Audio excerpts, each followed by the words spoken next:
After 10 years of siege, Agamemnon sailed home to Greece as the undisputed victor of the ancient world's greatest conflict. He arrived at the gates of Mycenae not just as a king, but as a conqueror who had successfully commanded a dozen rival nations. Yet the man who burned Troy didn't fall in battle. Moments after entering his palace, the most powerful man in the Greek world was murdered in his own bathtub, cut down by his wife, Clytemnestra.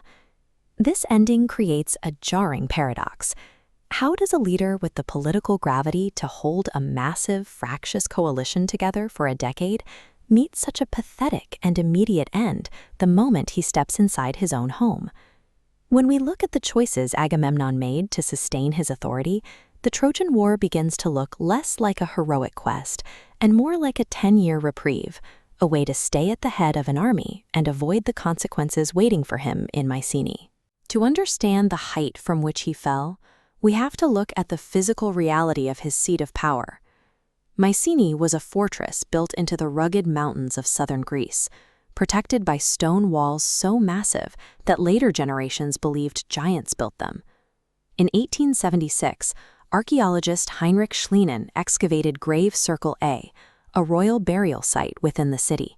He discovered 19 bodies surrounded by a staggering quantity of wealth, gold masks, weapons, and jewelry that confirmed the ancient description of Mycenae as a city rich in gold.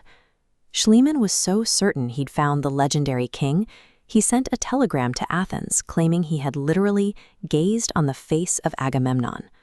Modern dating proved Schliemann wrong. This mask was crafted 3 centuries before the Trojan War. But despite this, the archaeology proved the myth. Mycenaean kings wielded real, staggering material wealth and brutal authority. The sheer scale of this golden power makes Agamemnon's eventual end even harder to reconcile. He was the supreme authority of his age, yet he was killed in a room he should have been safest in. Agamemnon's primary challenge was logistical. He had to unite dozens of separate kings, men from cities that had never taken orders from one another, and keep them focused on a single goal for 10 years of stalemate. He achieved this through the Oath of Tyndareus, a legal obligation that forced every Greek king to defend the marriage of Helen and Menelaus. Agamemnon used this political leverage to build a coalition that would have been impossible through simple charisma alone. But the campaign nearly ended before it began.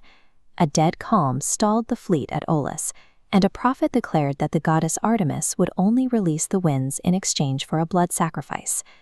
Agamemnon agreed to the price. He sacrificed his own daughter, Iphigenia, to get his ships moving. It was a decision that secured his command of the army, but destroyed his standing within his own family. A decade later, that same arrogance nearly destroyed the Greek camp. He sparked a plague by refusing to return a captive, and then humiliated his greatest warrior, Achilles, by seizing his prizes. This single act of ego led to thousands of Greek deaths, while Achilles sat in his tent, refusing to fight. Agamemnon had forged a massive alliance through leverage, but his willingness to treat his daughter and his soldiers as disposable tools for his ambition ensured his leadership would eventually collapse from within. With Achilles out of the fight, the Greek army was pushed to the brink. Trojan forces reached the beach, threatening to burn the Greek ships and end the war right there. At this moment, Agamemnon did something unexpected for a man often described as a tyrant. He stopped relying on his rank and stepped directly onto the front lines. In the Iliad, he is given an aristia, a sequence of peak combat. He personally cut through the Trojan lines, killing several enemy warriors in brutal detail and driving the entire Trojan army back toward their city walls. But he couldn't win the war through muscle alone. He was eventually wounded and forced to retreat, realizing that even the most powerful king in Greece had physical limits. To save the war effort, he had to perform an act of diplomatic humility. He issued a public apology to Achilles and offered a massive payment of gold and land, effectively eating his own pride to bring his best warrior back to the field. It worked. Troy fell, and the city that had resisted the Greeks for a decade was reduced to these foundations. Agamemnon's victory was absolute. but it was earned through a series of horrific compromises. He had sacrificed his body on the field and his dignity in the camp, all to ensure that his initial crime, the death of his daughter, hadn't been for nothing. As he sailed back to Mycenae, Agamemnon likely felt his account was settled. He had commanded the largest army in history, defeated his enemies, and secured enough gold to cement his legacy for centuries. But back in the palace, Clytemnestra had spent 10 years nursing a single memory. While Agamemnon was fighting for glory and gold, she was waiting for the man who had killed their child. When he finally walked into his bath, the war followed him home. To a grieving mother, the fall of Troy and the status of king of men were irrelevant.